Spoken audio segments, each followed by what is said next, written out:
Hello, नमस्ते, प्रणाम। आज मैं बहुत दिन के बाद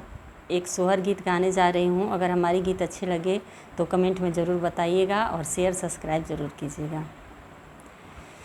कार्तिक तुलसी गई बो में दिया ना जलाई भी दिया ना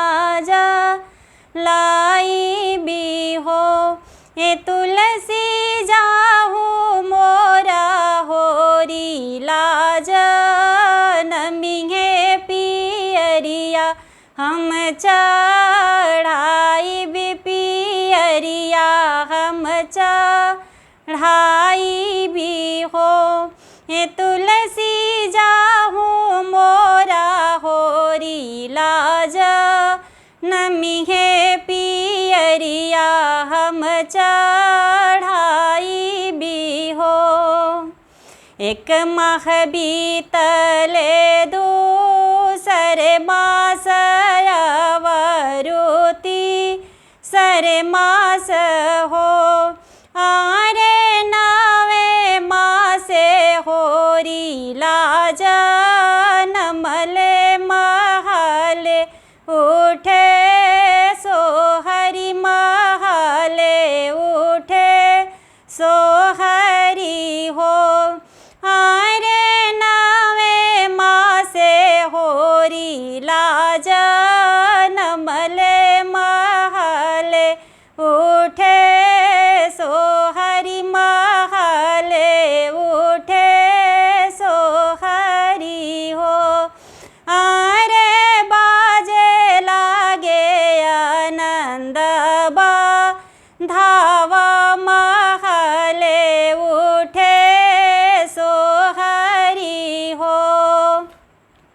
मचिया ही बैठली सासु बहुवरिया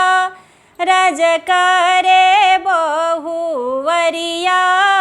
रज करे हो हे सासु चल नाही तुलसी पूजनवा पियरिया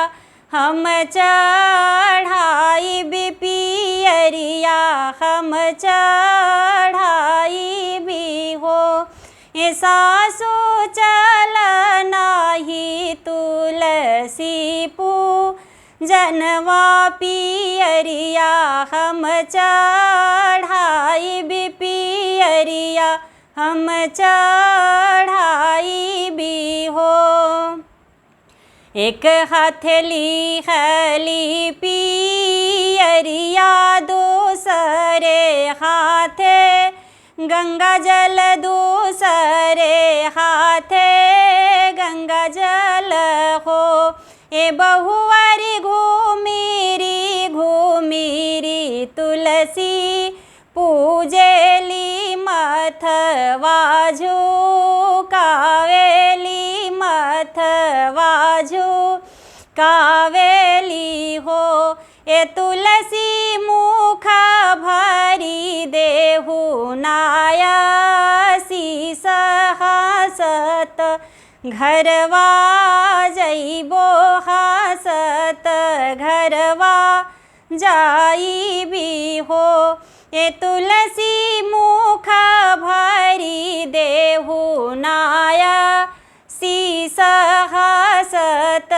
घरवा जाई भी हो ए बहुवरी जुगे जुगे बढ़ो तोहरे लालत देसवा में नम करे देसवा में नम करे हो ए बहुवरी जुगे जुगे बढ़े तोहरे लालत देसवा में नम करे देसवा में नम करे हो।